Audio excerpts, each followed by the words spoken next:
దయచేసి బయట ఉన్న వాళ్ళందరూ లోపలికి రావాలి. ప్రేమ కలిగిన తండ్రి, మీ ప్రేమ కలిగిన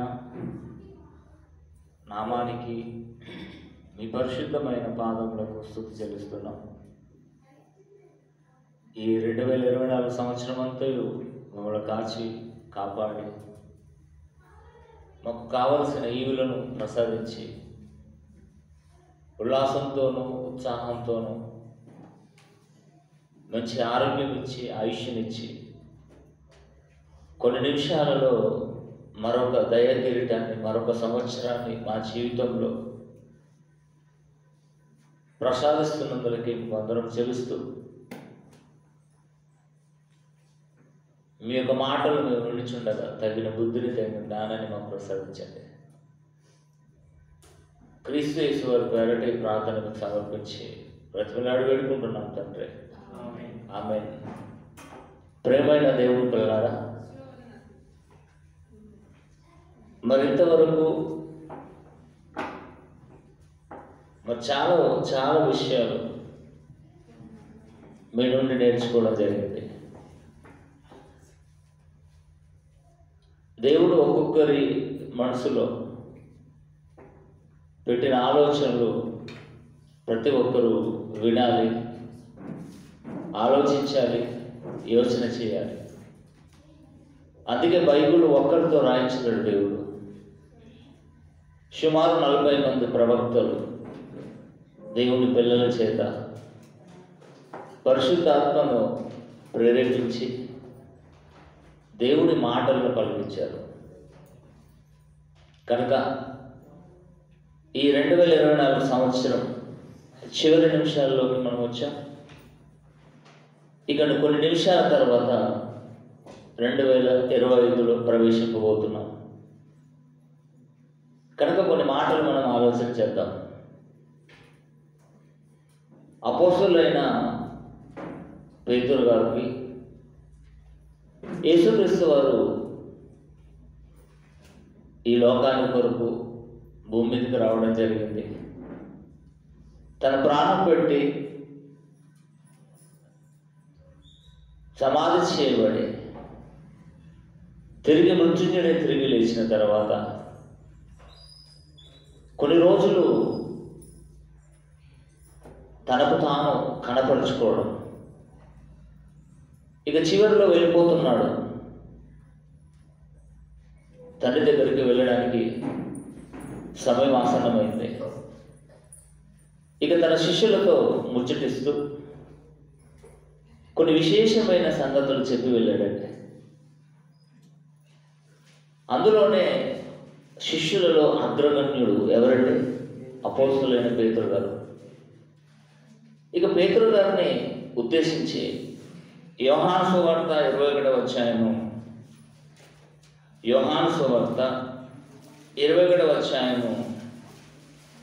19వ వచనంలో ఫ్యూచర్ను గుర్తు చేస్తున్నాడు. భవిష్యత్తు, నేను వెళ్ళిపోతాను,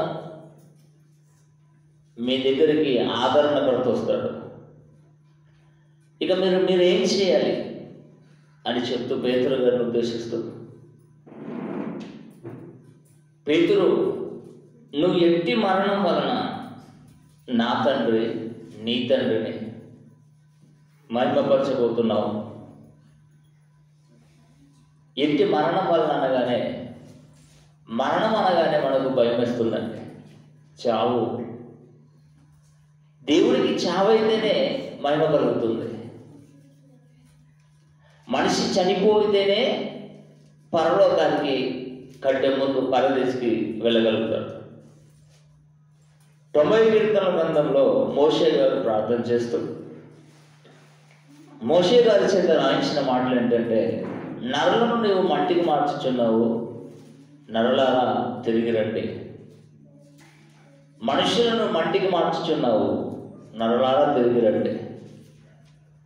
అంటే దేవుడు ఎప్పుడు కూడా భూమి మీదకి పంపించిన తర్వాత శాశ్వతంగా ఇక్కడనే ఉండిపోండి అని చెప్పి పంపలేడు. యేసుక్రీస్తు వారు పరలోకం నుండి దేవుని యొద్ద నుండి బయలుదేరి వచ్చాడని తిరిగి ఆయన బయలుదేరి దేవుడి దగ్గరికి వెళ్ళాలన్న సంగతి ఆయన ఎరిగి అని అంటాడు. యోహాను సువార్త 13:3. యేసుక్రీస్తును పుణికిపుచ్చుకొని ఆయన శ్రమలలో, ఆయన మరణములో కళ్ళారా చూసిన శిష్యులలో పేతురు గారిని కూడా యేసుక్రీస్తు ఉద్దేశించి, నువ్వు ఎట్టి మరణంతో, ఎట్టి చావుతో నీ దేవుణ్ణి నువ్వు మహిమపరుస్తావు? ఈ మాట ఎవరికైనా చెప్తే, మీ దేవుడు ఏంటండి చచ్చిపోతే మహిమపరచబడతాడా అని నోరు పాడేసుకుంటారు. పాప వారికి తెలియదు. కానీ దేవుడు మాత్రం ఒక పేతురుని కాదండి, భూమి మీదికి ఎంతమంది అయితే భూమి మీదకి పంపించాడో వారందరూ తిరిగి ఒక మంచి చావు వలన దేవుణ్ణి మహిమపరచమన్నాడు. చావు అందరికీ సంభవిస్తుంది. చావు అందరికీ సంభవిస్తుందండి. కీర్తన గ్రంథము 116వ అధ్యాయము, ఇదిలా ఉంచండి.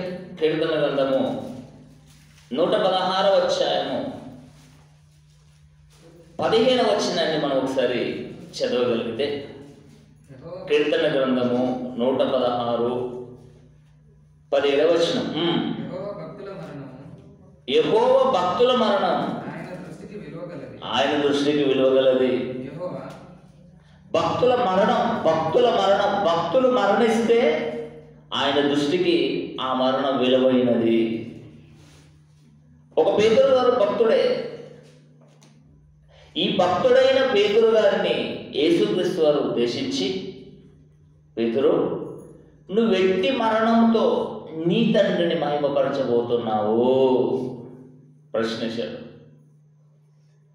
ఈ మాట ఎందుకు అన్నాడు అని మనం ఆలోచించగలిగితే, దానికంటే ముందు వచనము 18-17 వచనం చూద్దాం. యోహాను సువార్త 21వ అధ్యాయము. ఇందాక మనం 19వ వచనము చదివాం కదా, ఇప్పుడు 17వ వచనం నుంచి మనం చదువుతాం. మూడవసారి ఆయన యోహాను కుమారుడైన సీమోను, నన్ను ప్రేమించుచున్నావా అని అతను అడిగినప్పుడు, నన్ను ప్రేమించుచున్నావు అని మూడవసారి అతన్ని అడిగినప్పుడు పేతురు వ్యసనపడ్డాడు. ఏంటి ప్రభువా, నీకు తెలిసిండు కూడా నన్ను అడుగుతున్నావేంటి? పదే విసుకొస్తుంది. దయచేసి అడగకండి. నేను ప్రేమిస్తున్నాను, నీ కొరకు నేను చావనైనా చేస్తానని తెగించి నేను చెప్పానే. ప్రేమించడం పెద్ద గొప్ప అన్నప్పుడు యేసుక్రీస్తు వారు మాట్లాడిన మాట చూడండి. యేసు, నా గొర్రెలను మేపుము. నీవు యవనుడై ఉండినప్పుడు నీ అంతటి నీవే నడుము పట్టుకొని నీకిష్టమైన చోటికి నువ్వు వెళుచుంటివి యవన దశలో. ఈరోజు యూత్ను ఎవరైనా ఆపగలరండి? పాపం 31వ తారీఖు, డిసెంబర్ 31వ తారీఖు నైట్ రోడ్ల పూట కనిపించే వాళ్ళందరూ యూతేనండి. యవన దశలో ఉన్నవారే. యవన దశలో ఉన్న వారి కొరకు ఈరోజు పోలీసు వ్యవస్థ బందోబస్తు. ఏంటండి బాధ అంటే? యేసుక్రీస్తు వారికి తెలుసా? యేసుక్రీస్తు వారికి తెలుసు. యవనులు ఎవరి మాట వినరు. వాడి ఇష్టం ఉన్న చోటికి వారు వెళ్ళిపోతారు. ఆ మాటను పేతురు గారి జీవితంలో అంటగట్టడం మొదలుపెట్టాడు. పేతురు, నువ్వు యవనుడిగా ఇప్పుడు యవనుడిగా ఉన్నప్పుడు నీకు ఇష్టమైన చోటికి వెళ్ళుచుంటివి. కానీ ఒక ఆప్షన్ వస్తుంది. నీవు ముసలివాడైనప్పుడు నీ చేతులు నీవు చాచుదువు, వేరొకడు నీ నడుము కట్టి నీకు ఇష్టము కాని చోటికి నిన్ను మోసుకొని పోవును. నేను నిశ్చయముగా చెప్పుచున్నాను అతనితో చెప్పాను. ఆ మాటలు చెప్పిన తర్వాత నువ్వు ఎట్టి మరణముతో నీ తండ్రిని మహిమపరుస్తావు. వృద్ధాప్య దశకు వచ్చిన తర్వాత అందరి చేత చివాట్లు పడుకుంటూ మరణిస్తావా? అది దేవుడికి మహిమకరంగా ఉండదు. నువ్వు యవన కాలంలోనే, నేనైతే యవన కాలంలో నా ప్రాణాన్ని పెట్టి రక్తాన్ని కాల్చి నా తండ్రిని ఎలాగైతే మహిమపరిచానో, నీవు కూడా నాలాగే నా రోడ్లో నేను వెళ్ళాలి. యవన కాలమందే దేవుడిచ్చిన పనిని నువ్వు సంపూర్తి చెయ్యాలి.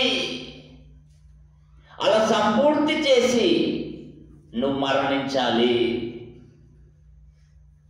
పేతురు గారిని కూడానండి ఎక్కువగా అపోస్తులు 12 మందిని కూడా హతసాక్షులు అయ్యారండి. ప్రాణం ఉండగానే చంపేశారండి. ప్రాణం ఉండగానే చంపేశారండి. వారి మరణము దేవుని దృష్టికి విలువగలది అని అన్నాడు. యెహోవా భక్తుల మరణం దేవుని దృష్టికి విలువగలది. మరి భూమి మీదకి వచ్చిన వారు మరణించకుండా ఎవరైనా ఉంటారంటే ఉండరండి. కీర్తన గ్రంథము 89వ అధ్యాయము 48వ వచనం ఒకసారి మనము ఆధారంగా చూసుకుంటే, కీర్తన గ్రంథము 89వ అధ్యాయము 48, భూమి మీద మరణము అంటే ఈ దేహానికి మరణం ఉంది, ఆత్మకు మరణం లేదు. ఈ దేహం అనే మరణము చూడక బ్రతుకు నరుడెవడు? పాతాళం యొక్క వశము కాకుండా తను తాను ఎవరు తప్పించుకొనలేరు. మీరు ఖచ్చితంగా భూమిని విడవవలసిందే. కానీ విడవకంటే ముందు మీ మరణంతో నేను మహిమపరచబడాలి. ఎక్కడికి లింకు కట్టాడండి? నువ్వేమన్నా నాకు సంబంధం లేదు, కానీ నీవు వెళ్ళేటప్పుడు నీ మరణంతో నేను మహిమపరచబడాలంతే. నువ్వేం చేస్తావు చెయ్యి. ఇందులో నేను ఒక తెరకాసుకున్నానండి. తెరకాసుకం ఏంటంటే, పుట్టుక మన చేతులు లేదు, మరణం మన చేతులు ఉందండి. ఆలోచించండి. ఈ చివరి నిమిషాలలో ఒక ఆలోచనను కలిగిస్తాను నేను. ఆదాము పుట్టుక దేవుని చేతిలో, ఆదాము మరణము దేవుని చేతుల్లో లేదు, తన చేతుల్లోనే పెట్టాడు. ఎట్టి మరణముతో మీరు మరణించి నన్ను సంతోషపెడతారు. ఒకసారి కీర్తన గ్రంథము 139వ అధ్యాయము ఒకసారి చూద్దాం. మనకు ఎన్నోసార్లు మనం చదివాం. 139వ అధ్యాయము 13వ వచనం, నా అంతరంద్రియములను నీవే కలుగజేసితివి, నా తల్లి గర్భమందు నన్ను నిర్మించిన వాడు నీవే తండ్రి. దావీదనే నన్ను నా అంతరంద్రియములను నీవే నిర్మించావు, నా తల్లి గర్భమందు నన్ను నిర్మించిన వాడు నీవే. నీవు నన్ను కలుగజేసిన విధము చూడగా భయము ఆశ్చర్యము నాకు పుట్టుచున్నది. 16వ వచనం, నేను పెండమునై ఉండగా నీ కన్నులు నన్ను చూచెను, నియమింపబడిన దినములు ఒకటైనను కాకమునుపే నా దినములన్నీ నీ గ్రంథములో లిఖితమాయెను. రాసేసుకున్నాడు అంతే. ఇంతవరకు నీవు భూమి మీద బ్రతకాలి అన్నాడు. తల్లి గర్భంలో దేవుడు కళ్ళతో చూస్తూ అవయవ నిర్మాణం ఇచ్చి భూమి మీదకి పంపించాడు. దేవుడు పని అయిపోయింది. ఇక చనిపోయేటప్పుడు, ఈ భూమిని విడిచేటప్పుడు ఎలాంటి మరణముతో దేవుడిని మనం సంతోషపెట్టాలి? అది మన చేతుల్లో విడిచిపెట్టాడు దేవుడు. త్రాగి లివర్లు చెడిపేసుకొని చచ్చిపోతావా? తిరిగి యాక్సిడెంట్లలో చచ్చిపోతావా? లేకపోతే వ్యభిచార గృహంలోకి వెళ్ళి ఎయిడ్స్ రోగాన్ని అంటించుకొని చచ్చిపోతావా? నీ ఇష్టం. లేక ఒక పేతురుకు సూచించిన ప్రకారంగా ఎట్టి మరణముతో దేవుణ్ణి మహిమపరచగలడు. ఈరోజు మరణం కూడా దేవుడు చూస్తున్నాడు. ఎట్టి మరణంతో మనుషులందరూ నన్ను ఆనందింపజేస్తారు అని. ఎవరైనా ఆలోచిస్తున్నామండి? నిజంగా వయసు వచ్చిందండి, వయసు అయిపోయిందండి, మరణించారండి, నార్మల్ డెత్ అంటారండి. చిచి, అది నచ్చని మాట దేవుడికి. నార్మల్ డెత్, నార్మల్ డెత్ అంటే దేవుడికి నచ్చదండి. దేవుడికి విలువైన మరణం కావాలి, విలువైన మరణం. కీర్తన గ్రంథము 48వ అధ్యాయము, తల్లి గర్భంలో సృష్టించి భూమి మీదికి పంపించిన నాటి నుండి దేవుడి నిఘా వ్యవస్థ ఎలా ఉంటుందంటే 48 కీర్తన గ్రంథము 14వ వచనం, 48వ అధ్యాయము. ఈ దేవుడు సదాకాలము మనిషి భూమి మీద బ్రతికినంత కాలము మనకు దేవుడై ఉన్నాడు. మరణము వరకు మనిషిని నడిపించడానికి మనిషి వెనుకనే ఉంటూ నడిపిస్తున్నాడు. ఎలాంటి మరణం చెందుతాడు వీడు, ఎలాంటి మరణం మరణిస్తాడు, అందులో ఏమైనా నాకు మహిమ, ఏదైనా సంతోషం, నాకు ఏమైనా లాభం ఉందా అని ఆలోచిస్తున్నాడు దేవుడు. ఈరోజు మనుషుల మరణాలు ఎలా జరుగుతున్నాయండి ఆలోచించండి. ఖండితంగా చెప్పాడండి, ఎట్టి మరణముతో అన్నాడు. ఇందాక చాలా మంది చెప్పారు కదండి, మేము మాటిస్తే తప్పుడు అవుతుంది కనుక మేము మాట ఇయ్యలేమంటున్నారు. అది పిరికితనం అంటారు, చేతగానితనం అంటారు దాన్ని. చేతగానితనము. మగాడు మనగాడు ఎలా ఉండాలో తెలుసా? మాటిచ్చి మాటను నెరవేర్చుకోవాలి. పౌరుషం అంటారు దాన్ని. యేసుక్రీస్తు వారు దేవుడికి మాటిచ్చి భూమి మీదకి వచ్చి 33.5 సంవత్సరాలలో మాటిచ్చి నెరవేర్చాడు. క్రీస్తును ధరించిన మనం పిరికివారమా?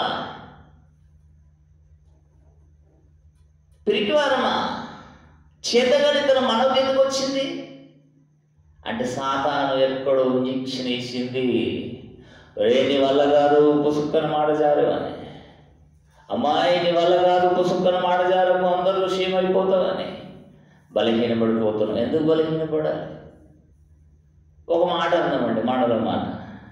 కుటుంబంలో ఏదైనా పని చేస్తామని ఎవరికైనా మాటిస్తే చేయరండి.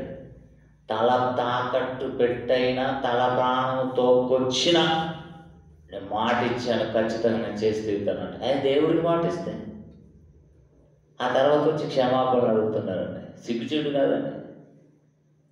ఎందుకు అడుగుతారు క్షమాపణ? ఏ దేవుడు నీకు టైం ఇవ్వలేదా? సదాకాలము మనిషి వెనుకుండి నడిపించుకుంటూ వెళ్తున్నాడు ఆయన దేవతల భద్రతలో. ఇంకేం చేయాలి? చెప్పండి. ఆహారాన్ని ఇస్తున్నాడు, ఆరోగ్యాన్ని ఇస్తున్నాడు, ఆయుష్ని ఇస్తున్నాడు, ఇంకేం కావాలి? ఎప్పుడు కూడా దేవుడికి చేతగానితనం అంటే ఇష్టం ఉండదండి. దేవా ఈ గిన్నెను నా యొద్ద నుండి తొలగించన్నాడు. ఒక్కసారి యేసుక్రీస్తు మళ్ళీ స్టడీ అయిపోయాడు. నా చిత్తం కాదు, నీ చిత్తమే. దేవదూత వచ్చి యేసుక్రీస్తు వారిని ఆదరించేంత కష్టంలోకి వెళ్ళిపోయాడా? ఆతురత పడుతున్నాడు. ఆ సిలువ మరణం ఎలా నేను జయించాలి, ఆ సిలువలో నేను ఎలా మరణించాలని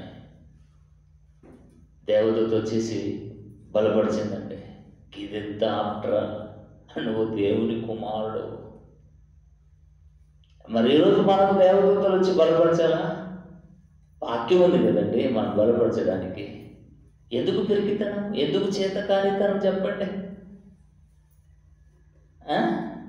3-4 రోజుల్లోనే పొలం వేసి తీరాలని అనుకున్నాం అనుకో, 2 రోజులు పొలం వేసి తీరుతావు. ఆలోచించండి. మన పనులు మాత్రం మాట ఇచ్చి మాట నెరవేర్చుకుంటాం. గంట ముందే, ఒక రోజు ముందే. దేవుడి దగ్గరకు వచ్చేసరికి మమ్మల్ని క్షమించు దేవుడు. నిన్నెందుకు క్షమించాలి దేవుడు? ఎందుకు క్షమించాలి? ఏం తక్కువ చేశాడు దేవుడు చెప్పండి?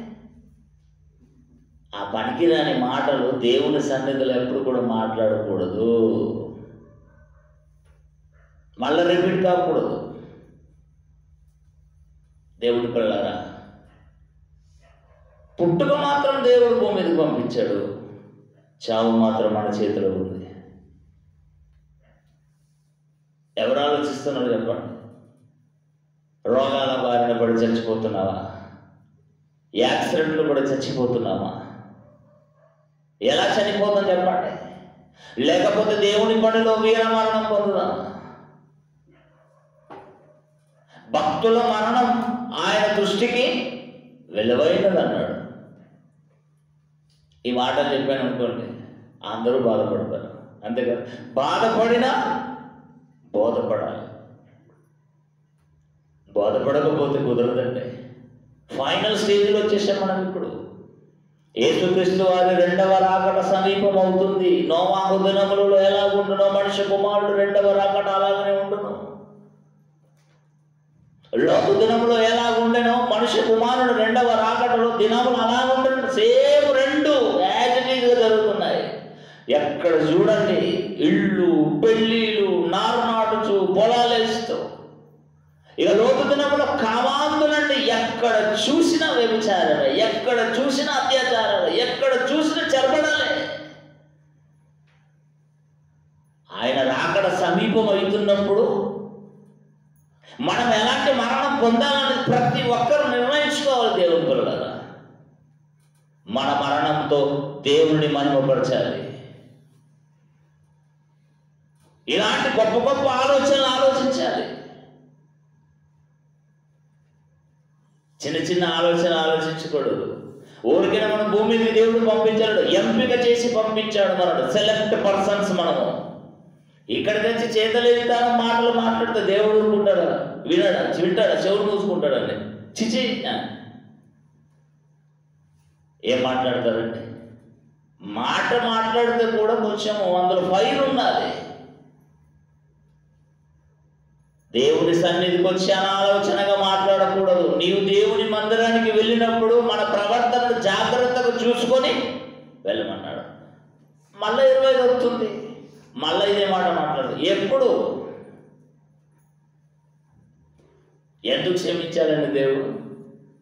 చెప్పండి, ఎందుకు క్షమించాలి దేవుడు? ఎందుకు క్షమించాలి చెప్పండి? గాలి, నీరు, వాతావరణం, పంచభూతాలు తారాదత్తం చేస్తూ నిన్ను ఎన్నిక చేసి తల్లి గర్భంలో నిలబెట్టి కోటాను కోట్ల కణాలలో ఒక కణంగా నిలబెట్టి తల్లి గర్భంలో ఫలదీకరణ చెందించి అవయవ వాడవించి భూమి మీదకి ఎంపిక చేసి పంపిస్తే ఇలాంటి మాటలా? అలాంటి మాటలు మాట్లాడితే దేవుడికి నచ్చడండి, బాధపడతాడు. అలాంటి మాటలు ఎప్పుడు కూడా మాట్లాడకూడదండి. ఏమంటున్నాడు 48 కీర్తన 14వ వచనంలో, ఈ దేవుడు సదాకాలము మనకు దేవుడై ఉన్నాడు, మరణము వరకు ఆయన మనను నడిపిస్తున్నాడు, మరణం వరకు నడిపిస్తున్నాడు, మన అడుగులు ఏడుస్తున్నాడు, మనను చీని బట్టి నడిపిస్తున్నాడు, అరచేతిలో చెక్కుకున్నాడు. ఎప్పుడు గమనిస్తావు? ఎప్పుడు తండ్రి మనసును అర్థం చేసుకుంటాం చెప్పండి? ఎప్పుడు పాసు వనల దాసారం అంటారు కదా, ఏమంటారు, ఏమో సామెత ఉంటుంది కదా. అటువంటి మాటలు ఎప్పుడు కూడా మాట్లాడద్దండి.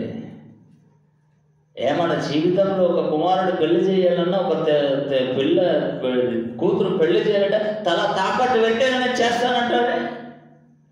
మరి దేవుడి దగ్గరకు వచ్చినప్పుడు, దేవుని సన్నిధి దగ్గరకు వచ్చినప్పుడు నన్ను క్షమించాలి దేవా మాటలు మాట్లాడడానికి కొంచెం ఉండాలండి. నువ్వెవరితో మాట్లాడుతున్నావు తెలుసా? నీ తండ్రితో మాట్లాడుతున్నావు. నీ తండ్రి దేవదూతల ఎంత కూర్చున్నాడు, ఎప్పుడు పరిశుద్ధుడు పరిశుద్ధుడు పరిశుద్ధుడు. దేవదూతలు ఎదుట నువ్వు మాట్లాడిన మాటలు అక్కడికి వెళ్ళిపోతే ఏంటి మీ కుమారులు ఇలా మాట్లాడుతున్నారేంటి?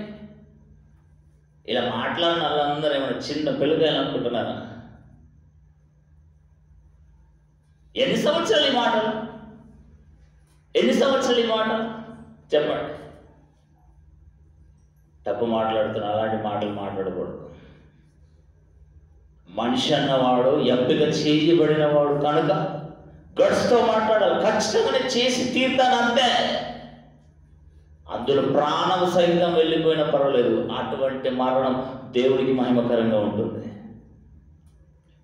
ఎప్పుడు కూడా 2 పడవల ప్రయాణం చేయకూడదు. గమ్యానికి మనం చేరుకోలేము. గోడ మీద పిల్లలాగా ఉండకూడదు. ఏటాటమైతే దొంగేస్తామని నిక్కచ్చిగా ఉండాలి. అందుకే యేసుక్రీస్తు ఏమో తెలుసా, ఉంటే వెచ్చగానే ఉండు, ఉంటే చల్లగానే అన్నాడు. నులువెచ్చగా ఉంటే నోట్లో నుండి ఉమ్మేస్తాను అన్నాడు. ఎవరికి అర్థమైంది? బైబిల్ పఠిస్తున్నా, బైబిల్ చదువుతున్న క్రైస్తవులకు అర్థమైందో చెప్పండి. అర్థం కాకపోతే ఇంకెప్పుడు అర్థం చేసుకుంటారండి? అంతలోపు మరణిస్తే మరణం వలన దేవుడికి మహిమ కలగకపోతే మనకి ఎలా పరదేశిస్తాడు చెప్పండి? మనకి ఎలా పరలోకాన్ని ఇస్తాడు? సంఖ్యాకాండం 23వ అధ్యాయం చూడండి. సంఖ్యాకాండం 23వ అధ్యాయం 10వ వచనాన్ని జాగ్రత్తగా చదివితే, సంఖ్యాకాండము 23వ అధ్యాయము, యాకోబు రేణువులను ఎవరు లెక్కించగలరు? ఇశ్రాయేలు 4వ పాలును ఎవరు లెక్కించగలరు? నీతిమంతుల మరణము వంటి మరణము నాకు లభించాలని కోరుకుంటున్నాడు. ఎవరో తెలుసా? ఎవరంటే అక్కడ మాట్లాడుతుంది చెప్తారా? ఇలా గాడిద చేత బుద్ధి చెప్పించుకున్న బిలామే మాట మాట్లాడితే మనం ఎంత గ్రేటర్ రా! ఒక క్రైస్తవులమయ్యుండి ఇక్కడికి వచ్చి దేవా నన్ను క్షమించని అడగడానికి ఎంత నవ్వులాడండి. అంటే మనకు జీవుని ఎదురు లేదన్నట్ట చెప్పండి.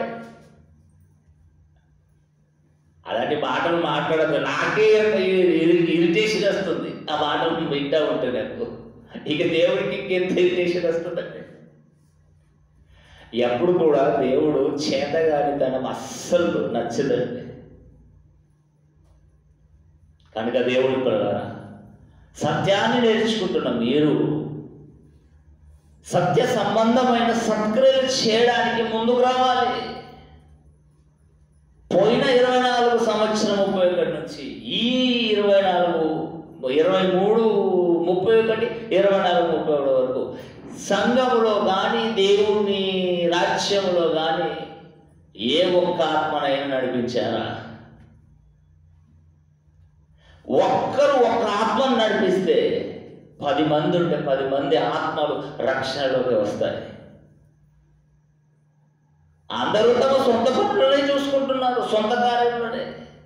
దేవుని కార్యక్రమాలను, క్రీస్తు కార్యక్రమాలను ఎవరు ఆలోచించట్లేదు. ఈరోజు ఇదే మాట చెప్తారు, మరలా 31 తారీఖున మరలా ఇదే మాట చెప్తారు. Same copy paste. ఆ మాట చెప్పడానికి దేవుడు మనం ఉంచాలి భూమి మీద.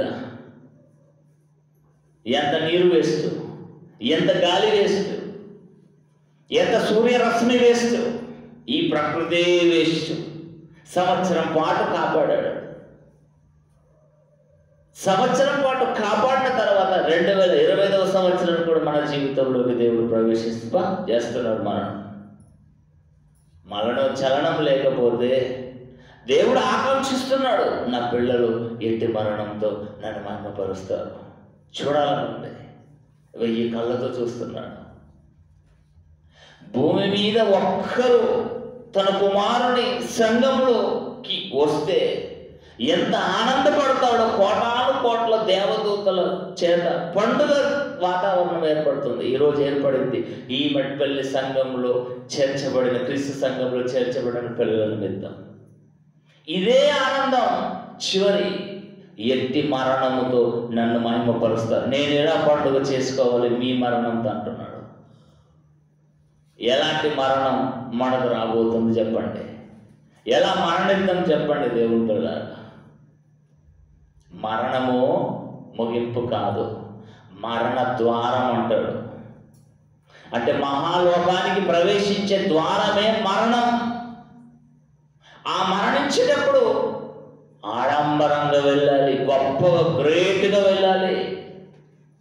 ఈరోజు పెద్ద పెద్ద రాజకీయ నాయకులు వస్తారు, రెడ్ కార్పెట్ చదువుతా చూడండి, రెడ్ కార్పెట్ పడుస్తారు. అది మనిషిని గౌరవించడం.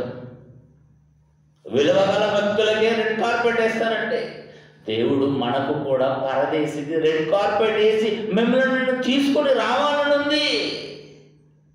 మీరెట్టి మరణంతో నన్ను మహిమపరుస్తారు అన్నాడు. నీతిమంతుల సంఖ్యాకాండము 23వ అధ్యాయం 10వ వచనం చదవండి. నీతిమంతుల మరణం వంటి మరణము నాకు లభించునుగాక. లభించాలని కోరుకున్నాడు బిలాము. మనం ఎప్పుడైనా కోరుకున్నామంటే దేవుడి పిల్లలు ఆలోచించండి. నీతిమంతుల మరణం అంటే దేవుడికి చాలా ఇష్టం. భక్తుల మరణము దేవుని దృష్టికి వెళ్ళవగలదన్నాడు. అంటే మనం భక్తుల సంఖ్యలో ఉన్నామా, భక్తిహీనుల సంఖ్యలో ఉన్నామో చెప్పండి. ఎప్పుడైనా ఆలోచన వచ్చిందా? ఆలోచించండి. పుట్టుక మన చేతిలో లేదు, మరణించడం మాత్రం మన చేతిలో ఉంది. ఎన్ని సంవత్సరాల వరకు నువ్వు బ్రతుకుతావు, భూమి మీద ఉంటావు? రాసేసుకున్నాడు ఒకటేసారి తల్లిగర్భంలో. మరి మనం వెళ్ళేటప్పుడు ఎవరిని మహిమపరుస్తాం? ఉన్నవారిని మహిమపరిస్తే నిజంగాండి మనకు నిత్యాగ్ని దండన. పైన వాడిని మహిమపరిస్తే మనకు మంచి లోకాన్ని సాధించుకుంటాం. ఇక మరలా అదే యోహాను సువార్త 21వ అధ్యాయము ఒకసారి అండి. యోహాను సువార్త 21వ అధ్యాయం. యోహాను సువార్త 21వ అధ్యాయము 18వ వచనం. యోహాను సువార్త 21వ అధ్యాయము 18వ వచనాన్ని మనం చదవగలిగితే దేవుని పిల్లలారా, యేసు నా గొర్రెలను మేపుము, నీవు ఎవరినై ఉన్నప్పుడు నీ అంతటా నీవే నడుమ కట్టుకోవాలి. నీకు ఇష్టమైన చోటికి నువ్వు వెళ్తావు. నీవు ముసలివాడైనప్పుడు నీ చేతులు నీవు చాచుతువు. వేరొకడు నీ నడుము కట్టి ఇష్టము కాని చోటికి నిన్ను మోసుకొని పోవునని నీతో నిశ్చయముగా చెప్పుచున్నానని అతనితో చెప్పెను. అతడు ఎట్టి మరణం వలన దేవుని మహిమపరచును దానిని సూచించి ఆయన ఈ మాట చెప్పెను. ఇట్లు చెప్పి నన్ను వెంబడించమని అతనితో అనెను. ఎంత అర్థం ఉందండి ఇందులో. ఆరోగ్యాన్ని దేవుడే ఇస్తున్నాడండి, అందులో అనుమానమే లేదు. ఆరోగ్యాలలో ఆరోగ్యాలు ఉన్నాయి, అనారోగ్యాలలో అనారోగ్యాలు ఉన్నాయి. ఒకటో వంతు ఇచ్చాడట, తలంత ఒక తలంత ఇస్తే వాడట భూమిలో బాధ పెడితే వాడిని ఏమన్నాడంటే నిన్ను కూడా భూమిలో బాధ ఎత్తని పాతేసేసాడు. పౌలు గారు పత్రికలు రాస్తూ ఒక్కొక్క మెట్టు మీరు ఎదగాలన్నాడు. వాక్యంలో, దేవునిలో, సమాజంలో. ఈరోజు సమాజంలో ఎదగడానికి ప్రయత్నిస్తున్నారు తప్ప దేవునిలో, దేవుని పనిలో ఎదగడానికి ఎవరు ప్రయత్నించడం లేదు.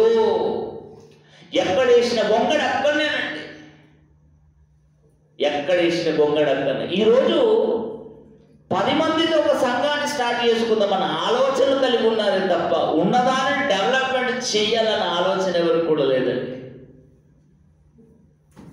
బాధాకరం కాదా? బాధాకరం కాదా చెప్పండి. ఎవరి కాలంలో నీ ఇష్టం ఉన్న చోటికి నువ్వు వెళ్తావు. ఒక కాలం వస్తుంది, అదే వృద్ధాప్య దశ. నువ్వు కాని చోటికి నేను వెళ్ళిపోతాను, నేను తీసుకెళ్తానంటే. ఇది చూడండి, ముసలోళ్ళ సంగతులు ఎన్నో సంగతులు కదా, ఇన్సిడెంట్ జరగలేవండి. పాప వృద్ధాప్యంలోకి వచ్చేసరికి వీళ్ళకి ఏముంటుందంటే నెట్టింట్లో కూర్చొని అందరిని చూసుకుంటూ అందరితో మాట్లాడాలనిపిస్తుంది. కానీ మనకు నచ్చదు. ఈ ముసలోడు అవసరం ఇక్కడ కూర్చొని అదురుతూ ఉంటాడు, మాకు డిస్టర్బెన్స్ అని ఒక రూమ్లో పడేస్తాం. కొందరైతే తలుపు పెట్టి తాళం ఇస్తారండి. మా ఇంటి పక్కన ఒక ముసలోడు ఉంటుండే, మొన్న చచ్చిపోయాడు.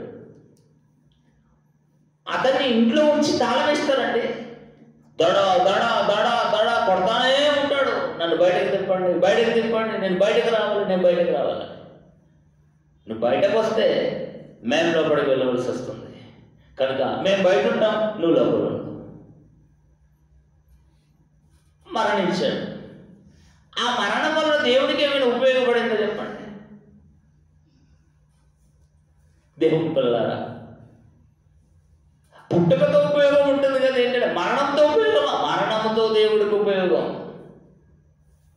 మరణంతో దేవునికి ఉపయోగపడ్డట్టుగా మనం బ్రతకాలి తప్ప లోకానికి ఉపయోగపడ్డట్టుగా బ్రతికితే మనకు నష్టపోతామండి. మనం నష్టపోతాం. తీరని నష్టం. మనం అనుకుంటాము ఇలాగనే చెప్తాడండి, మన పనులను చేసుకుంటాం. అంతేకాదు నిర్లక్ష్యం. దేవుడు అంటేనే నిర్లక్ష్యం. మళ్ళీ ఇక్కడికి వచ్చి ఏమేరు కానీ పెళ్ళిలో మాట్లాడతారు. అది వల్ల సాక్ష్యం. నాకే బాధ అనిపిస్తుంది, ఇక దేవుడికి బాధ అనిపించదండి.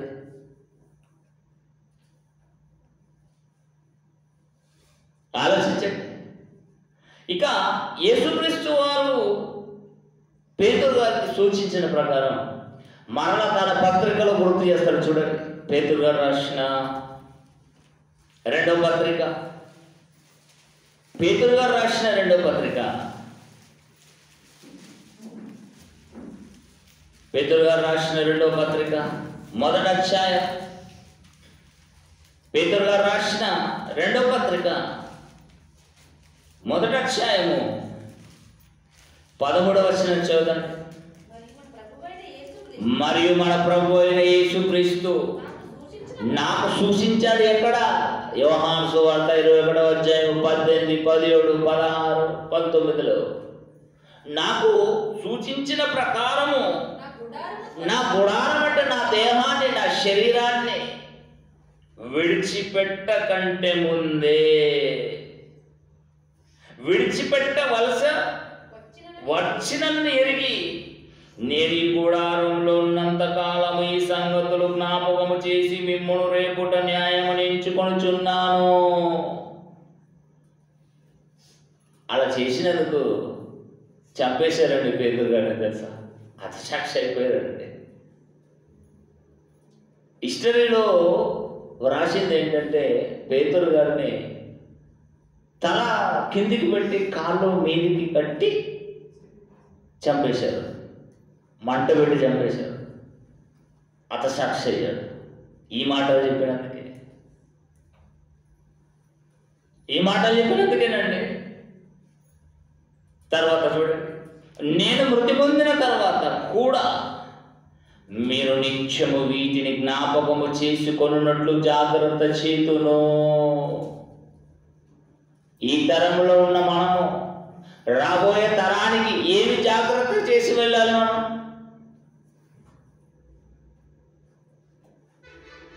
ఏం జాగ్రత్త చేయాలి? పేతురు గారైతే పత్రికలో రాసి జాగ్రత్తగా పెట్టి ఈరోజు మనము చదువుకునేటట్లుగా జాగ్రత్త వహించాడు. యవన కాలంలో రాసిన పత్రికలు. వృద్ధాప్యం వచ్చిన తర్వాత నేను రాయలేను, నాకు కనబడలేదు, నేను చదవలేను, నేను ఏం చేయలేను. ఏదున్నా కళ్ళు కనబడాలి, కాళ్ళు నడవాలి, చేతులు ఆడాలి, నడుము నిలబడాలి. ఏది చేసినా దేవునికి ఆ మూమెంట్లోనే మనం చేయగలుగుతాము. వయసంతా బలమంతా లోకానికి, కుటుంబానికి అంకితం చేసిన తర్వాత, బలమంతా ఉడికిన తర్వాత అప్పుడు దేవుళ్ళలోకి వచ్చి దేవుడు నన్ను పిలుచుకున్నాడంటే ఎంత పెద్ద అబద్ధం చెప్పండి. 58 సంవత్సరాలు గవర్నమెంట్ పని చేయించుకొని ఇక నీ వల్ల కాదు, నువ్వు సత్తువ తగ్గిపోయిందని తన్ని తరివేసిన తర్వాత అప్పుడు దేవుని పనిలోకి వస్తావా? అప్పుడేం చేస్తావు? అప్పుడు నువ్వు చనిపోతే నీ చావుతో దేవుడికి ఏంటి మహిమ? ప్రపంచాన్ని దేవుడు ప్రశ్నిస్తున్నాడు. మీరందరూ ఎట్టి మరణముతో నన్ను మహిమపరుస్తారు అని దేవుడు కేక పెట్టి అరుస్తే మా ఇష్టానుసారంగా మేము చేస్తాము. ప్రేమ ఫలించలేదని కొందరు చచ్చిపోతున్నారు. దుర్మార్గంగా పనులు చేసి కాలానికి ముందే చచ్చిపోతున్నారండి.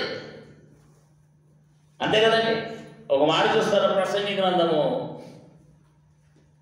గ్రంథము దయచేసి తీయండి. ప్రసంగి గ్రంథము 7వ అధ్యాయం 17వ వచనం. 7వ అధ్యాయము 17వ వచనము. అధికముగా దుర్మార్గపు పనులు చేయకు, బుద్ధిహీనంగా తిరగకండి. కాలానికి ముందే నీవేలా చనిపోతే నాకెలా మహిమ వస్తుంది? ప్రశ్నిస్తున్నాడు మనుషులను దేవుడు, ప్రశ్నిస్తున్నాడు మనుష్యులను దేవుడు. ప్రశ్నకు సమాధానం ఏది? ఏది? నన్ను క్షమించండి.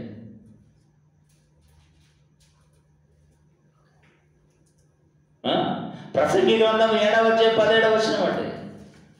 ప్రసంగి గ్రంథము 8వ అధ్యాయము 7వ అధ్యాయము 17వ వచనము. అధికముగా దుర్మార్గపు పనులు చేయకము, బుద్ధిహీనముగా తిరగవద్దు.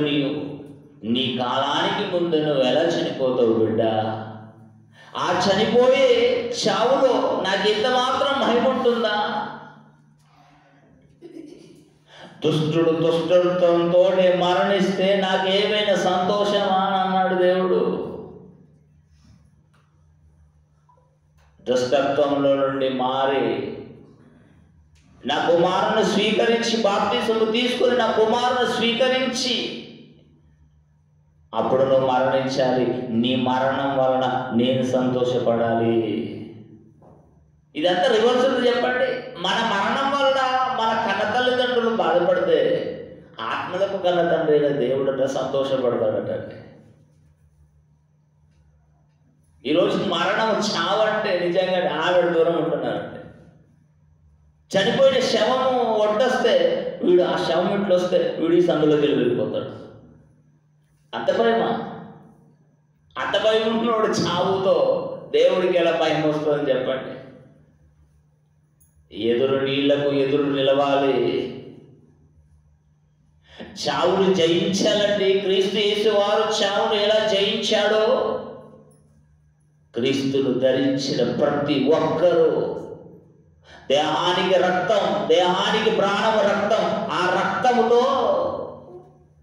శరీరముతో దేవుని పనులు చేసి చెమటగా మార్చి చివరికి తండ్రి నా ఆత్మని అప్పగిస్తున్నానని దేవునికి మొర్రపెట్టి మరణించాలి. ఆ మరణము దేవుడికి వెళ్ళవగలిగి ఉంటుంది.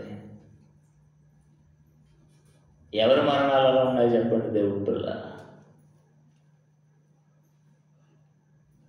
మనము వాక్యాన్ని చదువుతున్న మనము, వాక్యాన్ని నేర్చుకుంటున్న మనము ఎప్పుడు అయ్యలేనా, ఎప్పుడు రౌటీలేనా, ఎప్పుడు కాకక్కిలేనా? వెళ్ళద్దా? అప్డేట్ కాకూడదా? ఇంకో మాట చూస్తారండి. రోమిలకు రాసిన పత్రిక 14వ అధ్యాయము, రోమిలకు రాసిన పత్రిక 14వ అధ్యాయము 7-8 వచ్చిన చూడండి దేవుడి పిల్లలారా. అందరు తీయండి. రోమిలకు రాసిన పత్రిక 14వ అధ్యాయము 7-8. మనలో ఎవడును తన కోసమే బ్రతకకూడదు, ఎవడును తన కోసమే, మన కోసమే చావకూడదు. మన బ్రతుకు దేవునికి మహిమకరంగా ఉండాలి, మన చావు దేవునికి సంతోషకరంగా ఉండాలి. మనము బ్రతికినను ప్రభు కోసమే బ్రతకాలి, చనిపోయినను ప్రభు కోసమే చనిపోవాలి. కాబట్టి మనం బ్రతికినను చనిపోయినను ప్రభు వారమై ఉండాలి. ఇందు నిమిత్తమే కదా యేసుక్రీస్తు వారు మనకంటే ముందు చనిపోయి తిరిగి లేచాడు ప్రభువు నిమిత్తం. మృతి పొందిన వారు ప్రభువునందు నిద్రించిన వారు ధన్యులన్నాడు. ప్రతి ఒక్కరి నిద్ర ప్రభువులో నిద్ర ఉండదండి, రాసుకుంటారంతే. రాసుకున్నంత మాత్రాన్ని నువ్వు ప్రభువునందు నిద్రించిన వాడు అవుతావా, నిద్రించిన దానవుతావా? నీ నిద్రలో దేవుడికి ఏదైనా సంతోషం కలుగుతుందా? నీ నిద్రలో ఏదైనా దేవుడికి మహిమకరంగా ఉంటుందా?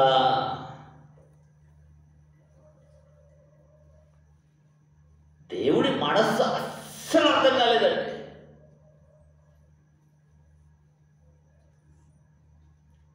ఇప్పటికీ 74, 75 పడ్డాయి కదండి. మన తండ్రి గారు నేటికి బైబిల్ చదువుతూనే ఉంటాడండి. నేను ఆ ఫోటో కూడా నేను షేర్ చేశాను గ్రూప్లో. బైబిల్ చదవడానికి కుటుంబ సమస్యలు ఎందుకు అడ్డండి? బైబిల్ చదవడానికి ఎందుకు బిజినెస్ ఎందుకు అడ్డం వస్తుందండి? అంటే టైం టేబుల్ మన దగ్గర లేదు. టైం టేబుల్ పెట్టుకోవాలి, స్కెడ్యూల్ పెట్టుకోవాలి. ఈరోజు పిల్లోడు స్కూల్కి వెళ్ళినప్పుడు స్కెడ్యూల్ రాసి ప్రకారమే వాడు చదువుతాడు కదండి. పలానా గంట ఇది, పలానా గంట ఇది, పలానా గంట ఇది. మనుషులు మనం కూడా స్కెడ్యూల్ తయారు చేసుకొని పెట్టుకోవాలి. డైలీ దేవుడికి 2 గంటలు నేను ఉపయోగించాలి ఖచ్చితంగానే. అలా అయితే మన వలన దేవుడు సంతోషపడతాడు, మనసు కుదుట పడుతుంది. లేకపోతే ఎల్లప్పుడూ మన కోసం అలా ఆడిపోతున్నాడంటే దేవుని పిల్లలారా ఆలోచించండి. ఫిలిప్పీలకు రాసిన పత్రిక 1వ అధ్యాయం 19వ వచనం చూడండి. ఫిలిప్పీలకు రాసిన పత్రిక 1వ అధ్యాయం 19వ వచనం.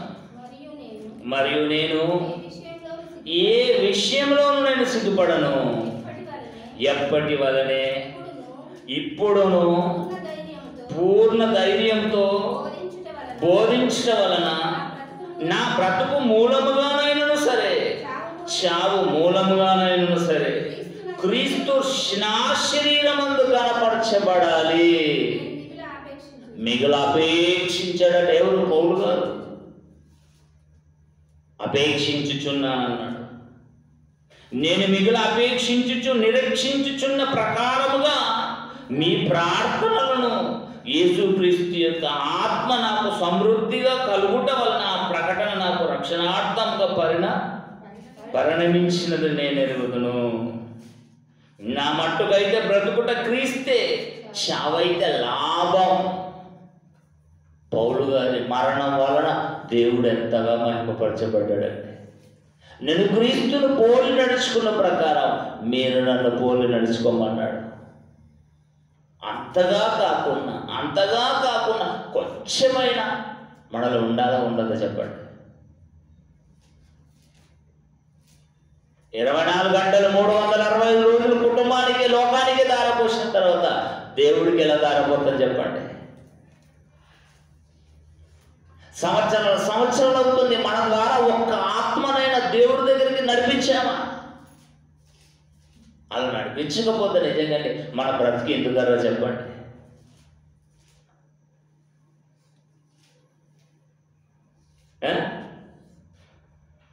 నా మట్టుకైతే బ్రతుకుట క్రీస్తే, చావైతే లాభం. 2వ అధ్యాయం 29వ వచనం. ఫిలిప్పీలకు రాసిన పత్రిక 2వ అధ్యాయం 29వ వచనము.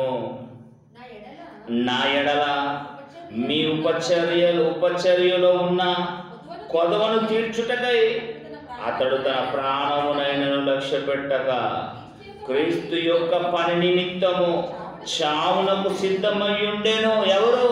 ఎపఫ్రదీతు. కొన్ని మైళ్ళు పరిగెత్తాడండి, కొన్ని మైళ్ళు నడిచాడండి. నడిచి పరిగెత్తి ఆయాసంతో మరణించాడు దేవుని పనిలో. ఆయన మరణము దేవుని దృష్టికి వెళ్ళవగలది. ఆయన పెద్ద ప్రిన్సరేం కాదు, ఆయన పెద్ద ముఖ్య వాక్యోపదేశుడు కాదు, సహకారి. 17వ వచనం చూడండి, 27వ వచనం.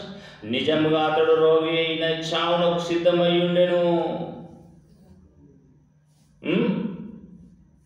కానీ దేవుడు అతన్ని కనికరించెను. అతని మాత్రమే కాక నాకు దుఃఖము మీద దుఃఖము కలుగుటకై నన్నును కనికరించింది. కాబట్టి మీరు అతన్ని చూచి మరలా సంతోషించు నిమిత్తం నాకున్న దుఃఖము తగ్గు నిమిత్తం అతన్ని మరి శీఘ్రముగా పంపితిని. నా ఎడల మీ ఉపచర్యలో ఉన్న కొదువను తీర్చుటకై అతడు తన ప్రాణమునైనను లక్ష్య పెట్టక క్రీస్తు యొక్క పని నిమిత్తం చావునకు సిద్ధమై ఉండెను గనుక పూర్ణానందంతో ప్రభువునందు అతన్ని చేర్చుకున్నట్టు వారిని గణపరచండి అన్నాడు. ఎపఫ్రదీతు గురించి సహకారి.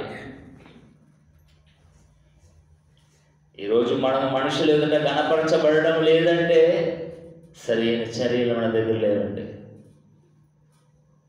దేవుడు అంటే నిర్లక్ష్యం, దేవుడి పనులు అంటే నిర్లక్ష్యం. ఎన్ని రోజులు నిర్లక్ష్యం చెప్పండి? దేవుడు ఇంకా మనకు శిక్ష విధించడం లేదు కదా, ఆయన చూస్తున్నాడు. 2024 వెళ్ళిపోతుంది కొన్ని క్షణాల్లో, 2025లో ప్రవేశిస్తుంది. Happy new year. డేట్ మారుతుంది కానీ మన జీవితం మాత్రం మారకపోతే చెప్పండి. మారాలి, మార్చబడాలి.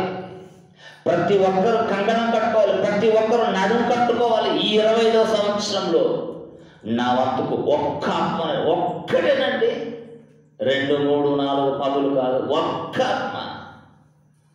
నాయన నేను దేవుని సన్నిధికి నేను నడిపిస్తాను అన్న కంకణాన్ని కట్టుకోవాలి. ప్రమాణం చేయలేదు, ఏం చేస్తారేమో, నేను ఆశ దగ్గర చూస్తున్నాను. దేవా నన్ను క్షమించు, దేవా నన్ను క్షమించంటే ఏంది ఉన్నది అక్కడ చెప్పండి. ఇంత భయపడుతున్నారా? భయపడితే క్రైస్తవులు బ్రతుకుతారండి, నాకు అర్థం కాదు. భయపడొద్దండి. మీరు మాట ఇయ్యకపోయినా సంఘంలో ఒక సేవకుడిగా ప్రతి ఒక్కరూ 2026 31 తేదీ వరకు ప్రతి ఒక్కరు ఒక్కొక్క ఆత్మను నడిపించే బాధ్యత మీ మీదనే పెడుతున్నాను. ఇక ఏం చేస్తారో నాకు అనవసరం, కానీ ఒక్క ఆత్మను నడిపించే ప్రయత్నం చేయాలి, నడిపించాలంతే. This is command. వెళ్ళిపోయిన వాళ్ళ గురించి ఆలోచించకండి. మనం వెళ్ళిపోకుండా మనం ఇక్కడ స్థిరపడి మనతో పాటు కొందరిని తీసుకొచ్చి ప్రణాళిక వేయండి. అయితే టైం అయిందా? 11:59. ఒక్క నిమిషం ఉంది.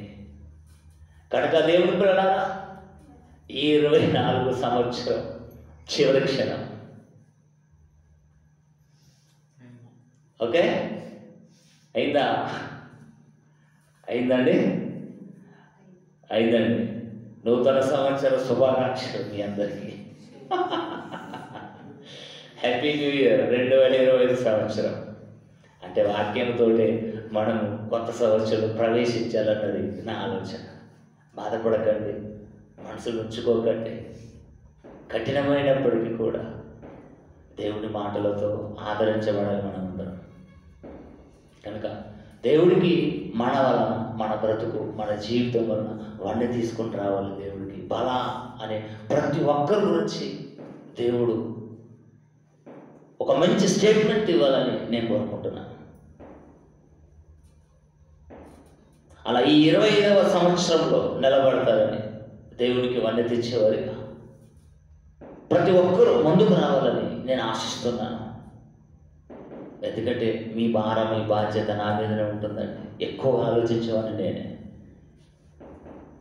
ఒక్కొక్క మాట అనాలన్నా, ఒక్కొక్క మాట హెచ్చరిక చేయాలన్నా ముందుగా నేను చాలా బాధపడతానండి. ఎందుకు నేను అనాలని తప్పడం లేదు.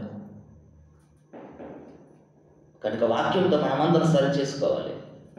అలా సరి చేసుకొని ఎప్పుడో మరణించాలి. మన డేట్ ఎప్పుడో నిర్ణయించబడింది. తల్లి గర్భంలో ఉన్నప్పుడే. ఎప్పుడు వెళ్ళిపోతామో ఎవరు కూడా తెలియదండి. వెళ్ళే కంటే ముందు మన మరణంతో దేవునికి మహిమకరంగా ఉండాలి. ఉంటుందా? ఉండనిచ్చుకుంటారు చెప్పండి. ఉండనిచ్చుకోవాలి. మన మరణం వలన దేవునికి మహిమ తీసుకొని రావాలి. ప్రతి ఒక్కరి మరణం వలన. కనుక ప్రతి ఒక్కరూ అలాంటి ఆలోచనతో బ్రతకండి. అలాంటి ఆలోచనతో దేవుని పనులు, మీ పనులు చేసుకోండి. నేను కాదంటలేను. మన పని చేయకపోతే మనకు 5,000 నోట్లకు వస్తాయండి. ఆ పని చేసుకుంటూ ఈ పని కూడా చేయండి, ఈ పని చేసుకుంటూ ఆ పని చేయండి. చివరి దశలో మనం వెళ్ళేటప్పుడు దేవుడు రెడ్ కార్పెట్ వేయాలి. భూమి మీద రెడ్ కార్పెట్. మరణిస్తున్నాం అనగానే నా కుమారుడు వస్తున్నాడు, నా కుమార్తె వస్తుంది, దేవదూతలను వెళ్ళండి, తీసుకురండి. భక్తుల మరణం దేవుడి దృష్టికి విలువైనది. పేతురు గారి గురించి కాదు, మన గురించి కూడా దేవుడు ఆలోచిస్తారు. మీరందరూ ఎట్టి మరణంతో నన్ను మహిమపరుస్తారు. ప్రార్థన చేసుకుందాం. దయగలిగిన తండ్రి, దయగలిగిన మీ పాదాలకు స్తుతి చెల్లిస్తున్నాం. ఇంతవరకు మంచి మాటలు మాకు వినిపించారు. విన్న మేము, నేర్చుకున్న మేము మీ మాటల ప్రకారం బ్రతుకుతూ, మీ మాటల ప్రకారం మేము జీవిస్తూ, మా మరణం ద్వారా మీకు మహిమ తెచ్చే పిల్లలు మమ్మల్ని అందరినీ మలచండి. 2024 సంవత్సరం అంతా మమ్మల్ని కాపాడారు, కాచి కాపాడారు. మీ బలీయమైన రెక్కల కింద మమ్మల్ని ఉద్దపరిచారు. సంఘముగా కూడుకున్నటలో, సంఘముగా కార్యక్రమాలు చేయుటలో, ఎక్కడికి వెళ్ళినా ఎక్కడికి వచ్చినా క్షేమకరమైన ప్రయాణాన్ని మాకు దయచేశారు. ఎప్పుడు కూడా దేవా క్రీస్తు సంఘం పెట్టుకెళ్ళి ఎప్పుడు కూడా మేము నిస్వార్థతతో చేస్తున్నాము, యథార్థతతో చేస్తున్నాము. ఏదో కోరి ఏదో దొరుకుతుందని అలా చేయట్లేదు. మీ పిల్లలకు అలానే నేర్పించట్లేదు. మీకు తెలుసు. ఇదే విధంగా మేము మరణించే వరకు, దానికంటే ముందు మీ కుమారుడు 2వ రాకడ జరిగితే అప్పటి వరకు యథాతథగా దినదినము ఆత్మీయ అభివృద్ధిని పెంచుకునే భాగ్యాన్ని మా అందరినీ ప్రసాదించండి. దేవపిల్లలు నిలబడ్డారు, మాట్లాడారు, వారి మనసులో ఉన్న బాధను వ్యక్తం చేశారు. జ్ఞాపకం చేసుకోండి. దయచేసి మీ పిల్లలు జ్ఞాపకం చేసుకోండి. ఎవరు ఈ అక్కరలు, ఎవరు ఈ అవసరతలు కోరారు, మీ పిల్లలకు మీ చిత్తమైతే, మీ ఇష్టమైతే మీ పిల్లల అక్కరలు, మీ పిల్లల అవసరతలు మీరు తీర్చండి తండ్రి. 2025 సంవత్సరంలో ఇంకా ఘనంగా మీ పనులు చేయుటకు మా కృప చూపండి. ఈ మెట్పల్లి, కడెం, సరిపర ప్రాంతాలలో అనేకమైన కార్యక్రమాలు సంఘంగా చేయుటకు మేము ముందుకు వస్తున్నాం. మీరు మాకు తోడైనండి. కావలసిన వనరులను మాకు ప్రసాదించండి. తల్లి వచ్చిన మీ పిల్లలందరినీ జ్ఞాపకం చేసుకోండి, పేరు పేరు వరుసన. దేవా, మీ పిల్లల కుటుంబాలను జ్ఞాపకం చేసుకోండి. మీ పిల్లలకి ఇచ్చిన గర్భఫలాలను జ్ఞాపకం చేసుకోండి. మీ పిల్లలకు ఎవరైతే గర్భఫలాల కోసం ఎదురు చూస్తున్నారో మీ పిల్లలు జ్ఞాపకం చేసుకోండి తండ్రి. మీ యందు భయముతో, భక్తితో, వినయతో, విధేయతతో మీ యొక్క మాటలు వినడానికి వస్తున్నారు తండ్రి. ఒకసారి జ్ఞాపకం చేసుకోండి దేవా. ఈరోజు నిన్నటి దినమున మీ పిల్లలు 3 గంగాధర్ కానివ్వండి, కావేరి కానివ్వండి, పుష్పలత కానివ్వండి, మీ పిల్లలు యవన దశలో ఉన్నారు. మీ పిల్లలు లోకం వైపు చూడకుండా, లోకం నుండి, మూర్ఖమైన లోకం నుండి వేరై దేవా సంఘంలో మీ ద్వారా చేర్చబడ్డారు. పిల్లలు జ్ఞాపకం చేసుకోండి. మీ పిల్లలు జ్ఞానమందును, వయసు ఎందును, మీ దయ్యందును, మనుషుల దయ్యందును వర్ధిల్లింప చేయండి. మీ పటి సంబంధమైన దీవెనలు మీ పిల్లలకు ప్రసాదించండి. మీ పిల్లల కుటుంబాలకు ప్రసాదించండి. ఇంకా అనేకులు రక్షణలోకి రాక, బాప్తీసము తీసుకొనక, మార మనసు పొందక, పాప క్షమాపణ పొందక లోకంలోనే ఉంటున్నారు. ఎప్పుడు ఏమి జరగబోతుందో ఎవరికి తెలుసు తండ్రి. ఇంతలో కనబడి అంతలో మాయమైపోయి ఆవిరి జీవితం లాంటి బ్రతుకులో ఉన్నారు. మీ పిల్లలు జ్ఞాపకం చేసుకోండి. మీ పిల్లలకు మంచి మనసును ప్రసాదించండి. మార మనసు పొంది, బాప్తీసము పొంది, వారి పాపాలను కడిగి వేసుకొని పాత జీవితాన్ని సమాధి చేయబడి నూతనంగా దేవ మరలా బ్రతుకుటకు మీ పిల్లలను ఆయత్తపరచమని అర్థిస్తున్నాను. సమస్తంలో మీకు ఆసందికి అప్పగించుకుంటాం. ఈ 2025 సంవత్సరం అంతయు మరలా మా జీవితంలో మరొక దయాకిరీటాన్ని మీరు మాకు ప్రసాదించారు. అందును బట్టి మీ పాదసన్నిధిలో ప్రణమిల్లుతున్నాం. మీ పిల్లలు 2024 జరిగిన ఎన్నో కార్యక్రమాలకు మీ పిల్లలు చేదోడు వాదుడుగా నిలబడ్డారు. ప్రతి హస్తాన్ని మీరు జ్ఞాపకం చేసుకోండి, దీవించండి, ఆశీర్వదించండి. ఇంకనూ వారు చేస్తున్న పనులను కానివ్వండి, వారు చేస్తున్న ఉద్యోగాలను కానివ్వండి, వారు చేస్తున్న దేవ వ్యాపారాలను కానివ్వండి, మీరు అభివృద్ధి చెందించండి, అభివృద్ధి పరచండి. సమస్తంలో మీ బాసందుకు అప్పగించుకుంటూ ఇంత గొప్ప జ్ఞానాన్ని మాకు నేర్పించిన తండ్రి గారికి మీ ఆరోగ్యం, ఆయుష్ని ఇవ్వండి. ఇదిగో 12 నుండి 16 వరకు జరగబోయే లేఖనాల, జాతీయ లేఖనాల పరిశోధనలో మీరు తోడైండండి. మీ పిల్లలు రావడానికి దేశం నలుమూలల నుండి, ప్రపంచం నలుమూలల నుండి రావడానికి ప్రయాణంలో సిద్ధపడుతున్నారు. మీ పిల్లలకు ప్రయాణంలో మీరు తోడైన చేరవలసిన గమ్యస్థానాన్ని చేర్పించండి. మీ యొక్క మాటలు ప్రపంచానికి ఎలుగెత్తి చాటించిపోతుండగా మీ కుమారుడికి తోడైన మంచి ఆరోగ్యంలో బలముడు శక్తిని ప్రసాదించి నడిపిస్తూ, మమ్మల్ని మేము తగ్గించుకుంటూ మీ నామాన్ని ఇచ్చిస్తూ, మేము చేసిన పాపములను, మేము చేసిన తప్పులను, మీకు ఆయాసకరమైన మార్గం మాలో ఉంది, దయచేసి క్షమించమని నడిపిస్తూ, ఈ నూతన సంవత్సరము, నూతన దినములో మమ్మల్ని అందరినీ ప్రవేశపెట్టినందులకి మరొకసారి తల వంచి మీ పాద సన్నిధిలో ప్రణమిలుతున్నాం. ప్రతి ఒక్క మీ బిడ్డను జ్ఞాపకం చేసుకోండి. ఘనత, మహిమ, ప్రభావం మీకు ఆరోపిస్తూ క్రీస్తు యేసు వారి ఘనమైన నామమున ఈ ప్రార్థన మీకు సమర్పించి బ్రతిమలాడి వేడుకుంటున్నాం తండ్రి. ఆమె మన తండ్రి అయిన దేవుని ప్రేమ, కుమారుడైన యేసుక్రీస్తు వారి కృప, పరిశుద్ధాత్మ దేవుని అన్నిటి సహవాసము ఇప్పుడును ఎల్లప్పుడూ ఈ 2025 సంవత్సరం అంతయు మనకును, మన కుటుంబాలకును, సకల పరిశుద్ధులకు తోడైన నడిపించును గాక. ఆమేన్. అందరికీ వందనాలు.